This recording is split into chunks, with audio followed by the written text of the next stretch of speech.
Good morning. I thank you all for being here. I'm Councilmember James Rodriguez, and I have the pleasure of being your MC for today's press conference. I'd like to thank Mr. John Harris with Houston for inviting me to MC today. And let me recognize a few dignitaries before we get started. Of course, we're joined by our Mayor, Denise Parker. I see Councilmember Larry Green here, my colleague.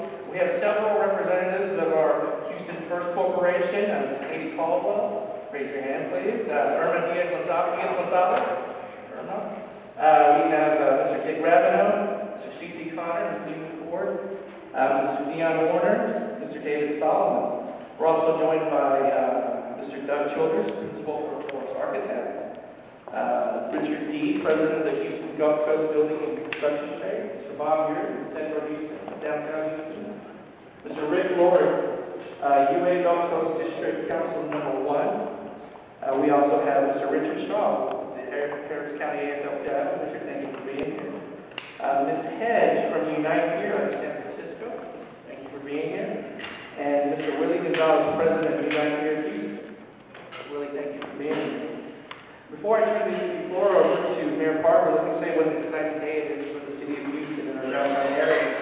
Later this afternoon, I have the pleasure of attending another groundbreaking ceremony. It's a major project just a few blocks away from here called Sky House. It's a 24-story, 336-unit development. And projects such as these, and just like our hotel, our new hotel, convention center, are vital to revitalizing our downtown and the economic impact, the growth of jobs, and the job creation that it brings is going to be outstanding to the great city of Houston and our downtown area. It's also important for our growing convention, trade show, and visitor industry. So at this time, I'd like to ask Mayor Parker to take the podium and make the announcement. Mayor Parker.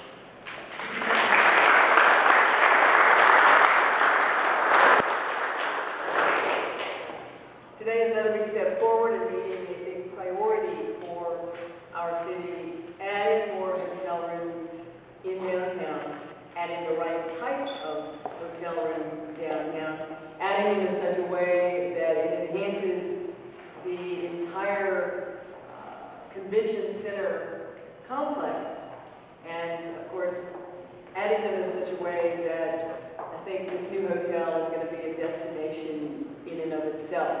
I love the picture that's behind it. We're all blocking right now, but look at it at the end where we show where the hotel is going to go in relation to Discovery Green. You've got a nice drawing of what it may look like.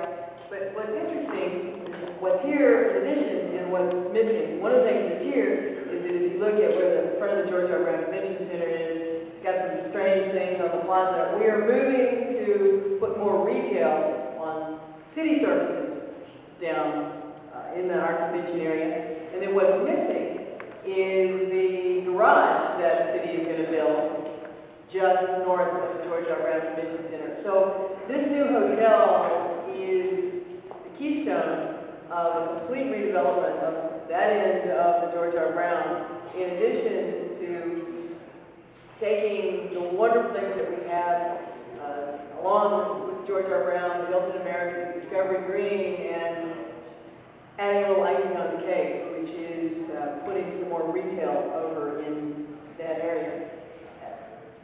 We know that in order to compete for conventions, we have to have ease of access from the airlines. Check. We have to have a convention center that has the capacity to handle very large conventions. Check. And we need to have a certain number of hotel rooms to accommodate those really big conventions. That's like a half a check. Now we're doing the other half of it. That's why this is so important. And when I said it was important too, to do it in the right way, Discovery Green has, in a way, become Houston's front porch. You have the George R. Brown Convention Center where all the visitors come, and Discovery Green, which is nice for them, is actually a destination for Houstonians. And with two strong hotel anchors, one on either side of Discovery Green, the synergies are tremendous. challenges in doing a new hotel is figuring out not just how it's going to be built, but who's going to be building it. And in RIDA Development Corporation, we have not just a strong partner, an experienced partner that knows how to build a first-class product, but we have a hometown team. And that hometown team will reach out and make sure that a lot of companies in Houston share in the opportunity to build. Another challenge is, well, when you get the hotel built, who's going to work in it? And we wanted to make sure that this hotel was available to conferences and conventions from all over, but also that union organizers looking for a place to hold a convention would look again at Houston because it was a union hotel. And so that was something that was part of the discussions all along, and I appreciate Houston First and RIDA and Marriott and all those involved in getting down and doing what needed to be done to make sure that there's no excuse for any convention not to be held in the city of Houston. Now, a lot of people were involved in putting this together.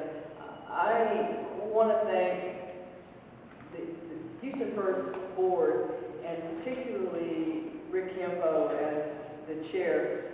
There are a lot of boards and commissions in Houston. Some of them are lots and lots of work, some of them less so. You know, they only meet once a year.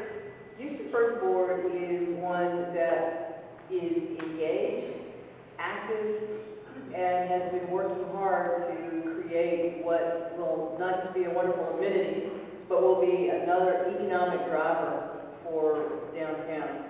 I know we have some new board members just coming on. Don't worry, there's still a lot of work to do. There's still a lot to go on, but I want to really thank all of the Houston First board members, and most especially Ira Mixner, who's here. It's great to stand up and be able to say, we went with the best proposal, and it was the hometown team. So, thank you for that. Now I recognize